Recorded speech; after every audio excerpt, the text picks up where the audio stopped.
Ashama harka fuunee daawwattoonni kabajamtoonni faanichuuf jalatti argamtan hundi keessan nagaa keessanii nagaa godhaa galanni waaqayyoof haa ta'u.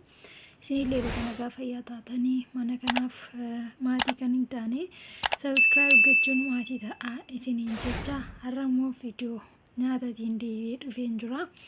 Nyaanarraa shoorba dubbaati jechuudha. Dubbaa namni hin beekne jira.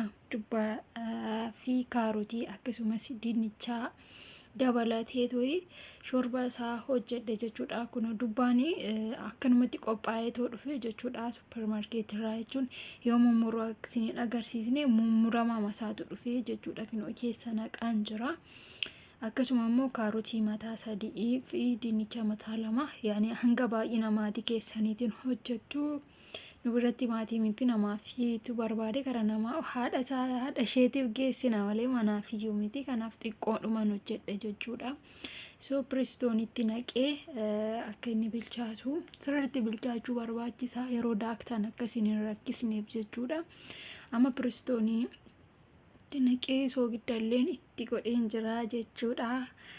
Akkana jira nyaanarra qabadhee isinii dhufee isiniin jedha kunuu bilchaatee daakan jira amma yeroo tokko daakeessa lammaffaadha bishaan isaa immoo kan ittiin goonee fi maashinii keessaan gadi ba'a waan ta'eefidha jechuudha.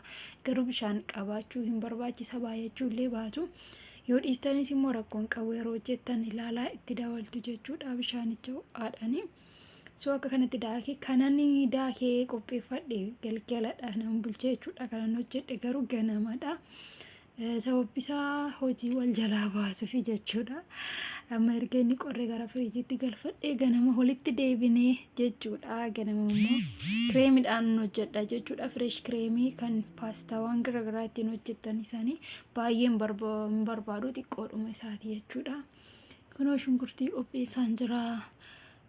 Qullubbii adii immoo mataa tokko hin guutu garuu yoo mataa xiqqaa ta'e malee yookiin naannoo firee torbaa akkasiidha kan qopheeffadhee amma shunkurtii muraa jira jechuudha. Akka kanattiin baazawee ani dubbaa asumatti nyaadhee of jajuu osoo hin taane dhugaa biyya irratti akka hin jaalattu akka hojii irratti guddadhe waan garaagaraa hin nyaattu wantoota achitti hin nyaanne asitti hin nyaadhe namoonni waxii dubbaa yeroo jedhanu. Maanni jedha jechuun namni tokko injibbaa beektanii ani qirootitti jaaladheera shoorba isaa baay'ee nama jedha baay'ee namatti tola. Zubdee akkas itti godhanii yeroo hojjetan jechuudha.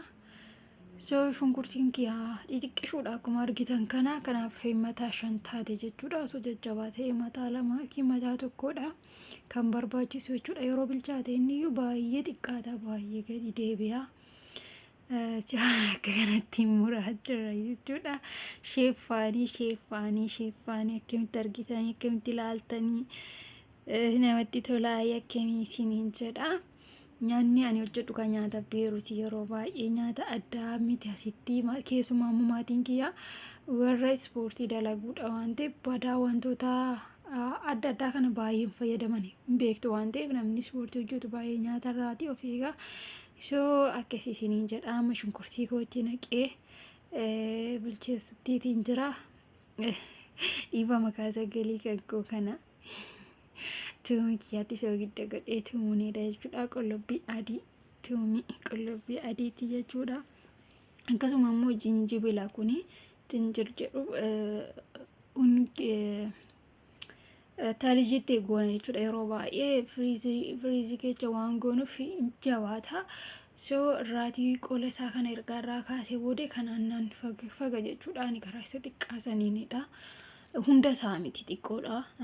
Badaa hin fayyadamu waan ta'eef kan immoo ittiin bilcheessaa jiru zayitiin oliividha jechuudha. Zayit adeemti akka maatiin barbaadanitti baasawii maatiin manaatii fi midhaan kan koo qofarraan bifadhe malee warra ishee haadha isheetu jaalata ishee geessine jechuudha. Dadhabduudha. Isheen hojjetta jechuudha. Cinaadhaan immoo haati warraa koo kaatee jirti.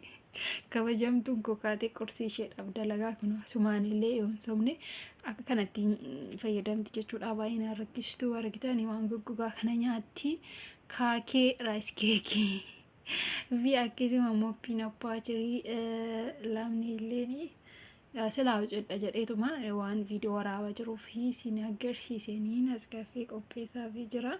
Halkanii maaltu nyaata si hojjechiise jechuun keessaan hin oolu kaa sa'aatii isheen hirriba kaatu manaafi miti isin jedhee jira mitiire haadha bira geessiti waan ta'eef sa'aatii kaatee nyaattee manatti kaatetti fuutee waan deemtuuf kanaaf hin kennamu hojjedhe kanaafin immoo galgalallee akkasanitti jalaa baase jechuudha.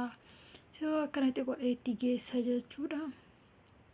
Kana fakkaataa qursii yeroo hundaa wal fakkaataadha jechuun wantoota garaagaraa biratti fayyadamtuyyuu badana rakkisanii jechuudha. Isheen badana rakkistu keessumaatii waanuma wal fakkaataa yeroo baay'ee waan fayyadamtuuf waan salphaas waan fayyadamaniifu so asitti amma tuumii sanaa itti naqadheen jira jechuudha. Tuumii kiyyaa yookiin immoo qullubbii adii sanaa jechuudha. Ergaa shunkurtiin bilchaachuu keessa darbee gara gubachuutti deemee miti. Xiqqoos immoo haasaa keessatti xiqqoos ni barbaachisuma jechuudha. Akka viidiyoo irratti soraadhu san seetanii viidiyoo dudduuba koo jabaadha. Viidiyoo irratti hin sodaadha malee jechuudha.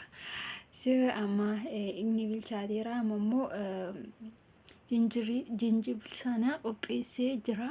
Asitti garuu bahaariin itti godhe jechuudha. Qimamii sindas kan yookiin immoo atiin keessan jaalatan itti gochuu fi dandeessu. Kan koo ani garuu bahaarii fi milee akkasuma immoo zubdeedhaan alatti waan ani itti godhe hin qabu jechuudha. Kiriimii itti godhee jira. Kiriimiin hundamti karaa dhumaarratti jechuudha kaa'e. Amma egaa inni akka kanattiin yeroo inni bilchaatee wal fudhate immoo kunooti haganaan fayyadame jechuudha jinjibila sana. Fagee akka kanattiin sirriitti walii wajjin bilcheessinaa. Egaa isaa erga akka kanatti bilchaate booda immoo itti naqadhee walitti deebina jechuudha. Kinoo itti naqeen jira bishaan illee xiqqoo ho'isee itti dabalee jira. Sababa hin barbaachisu galgala bishaan hunda isaa ittiin fayyadamanii keessaatiin hin jissee so har'a bishaan ho'isee itti naqee akka kana fakkaataa adda akkamii dhugaa baay'ee das nama jedha fooliin isaallee. So amma kiriimii koo itti naqachuutiin ga'e jechuudha. Erga inni wal fudhate kiriimii itti naqee daqiiqaa 10 walirra hin tursiisne. So kunooti itti naqeeti ga'eera hundaa miti waa biraatiin waan hojjedhuuf irraatii naqee xiqquma isheerraatii fayyadame jechuudha. Kana fakkaataa nyaanni koo irraa nyaata jedhamamu.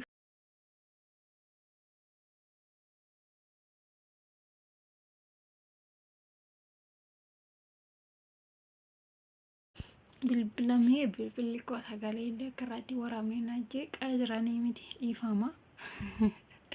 Sagaleen gagduutti yoo dhaabbatee jiraati ta'e joomma gahee jira jechuudha. Kun akkana fakkaata akkana jira jechuudha.